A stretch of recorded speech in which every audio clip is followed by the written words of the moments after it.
Student, look now question number 4 of exercise miscellaneous chapter set. Chapter number 1. Okay. Show that the following four conditions are equivalent.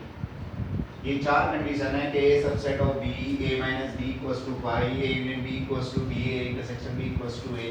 तो इनको बताना है कि first जो है second का इक्विवेलेंट है, सेकंड थर्ड का इक्विवेलेंट है, थर्ड फोर्थ का इक्विवेलेंट है, फोर्थ फर्स्ट का इक्विवेलेंट है, ऐसे बताना है। ठीक है, तो कैसे बताएंगे? फर्स्ट और सेकंड को इक्विवेलेंट दिखा रहे हैं पहले। तो ए सबसेट ऑफ बी, इसका मतलब क्या हो गया? जब ए बी का सबसेट है यानी ए के ऑल एलिमेंट जो होंगे वो बी में होंगे, तो लिखिए all elements of A are in B. अब हम यहाँ करेंगे equivalent a minus B, second part है ये a minus B equals to 5 दे रखा है।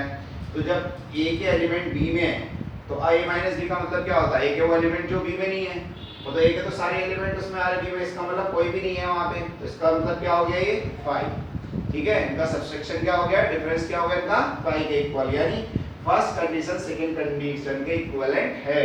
तो लिखते हैं first condition equivalent to second. उसके बाद सेकंड टू थर्ड देखेंगे। अब सेकंड इक्विवेलेंट टू थर्ड यानी a minus B equals to 5। ठीक है, और थर्ड क्या है? a union b equals to b। तो हम कैसे निकालेंगे equivalent a subset of b?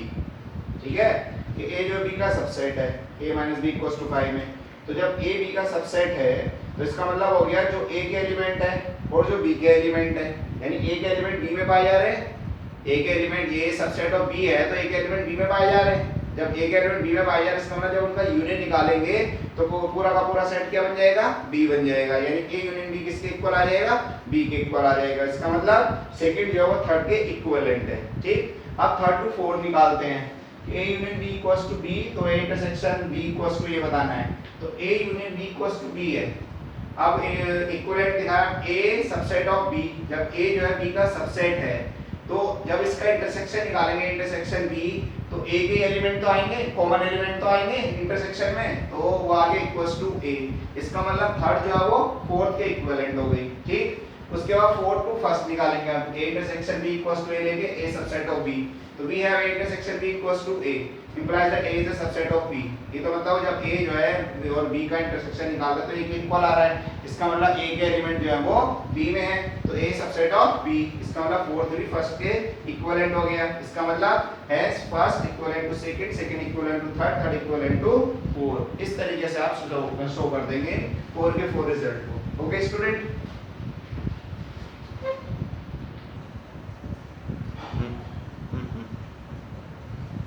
student, question number 5 now. Show that if a subset of b, then c minus b subset of c minus a। ठीक है, यानी c minus b जो है वो c minus a का subset है। कैसे करेंगे उसको? let x belongs to c minus b। इसका क्या मतलब हुआ? इसका मतलब हुआ कि x c से बिलोंग करता है बट x b से बिलोंग नहीं करता है। ये का मतलब हुआ c minus b का, x belongs to c and x does not belongs to b। उसके बाद x belongs to c and x does not belongs to a, क्योंकि a जो है वो b का सबसेट है, इसलिए दोनों आपस में कैसे इक्वल हैं, तो यहाँ पे b के प्लेस पे क्या आ गया? a। तो इसको क्या लिख दिया अब हमने? x जो है c से बिलोंग कर रहा है, a से बिलोंग नहीं कर रहा है, इसका मतलब x बिलोंग कर गया c माइनस a से। ठीक है, और ऊपर लिया था x belongs to c minus b, तो इसका मतलब हो गया c minus b subset of c minus a। c minus b जो है वो c माइनस a का सबसेट है, क्यों? c माइनस b का एलिमेंट c माइनस a में पाए जा रहे हैं, इसलिए वो सबसेट हो गया। ठीक है, अब आता है question number 6। assume that pa equals to pb, show that a equals to b। अगर pa equals to pb है तो दिखाओ a equals to b। तो हमने लिखा है x be an arbitrary element of a। ठीक है, सेट a का आर्बिट्ररी एलिमेंट है x, तो then there exists a subset x of set a। इसको लेट कर लिया हमने कैपिटल x। ठीक है, of set a such that x belongs to capital X, यानी x belongs to capital X, इसका मतलब हो गया x is a subset of a। ठीक है, तो x जो है वो सबसेट है a का, ऐसे लिखते हैं implies x belongs to pa। जब x सबसेट है a का तो उसका पावर सेट भी होगा x belongs to pa। फिर लिख दिया हमने x belongs to pb, क्यों? a equals to b। ठीक है, तो यहाँ pa equals to pb लगा दिया हमने, यहाँ दे रखा pa equals to pb, तो इसके हिसाब से हमारा ये आ गया। तो उस केस में बन गया कि x जो है वो सबसेट हो गया b का। जब x belongs to pb हो गया तो क्या बन गया? x subset of b।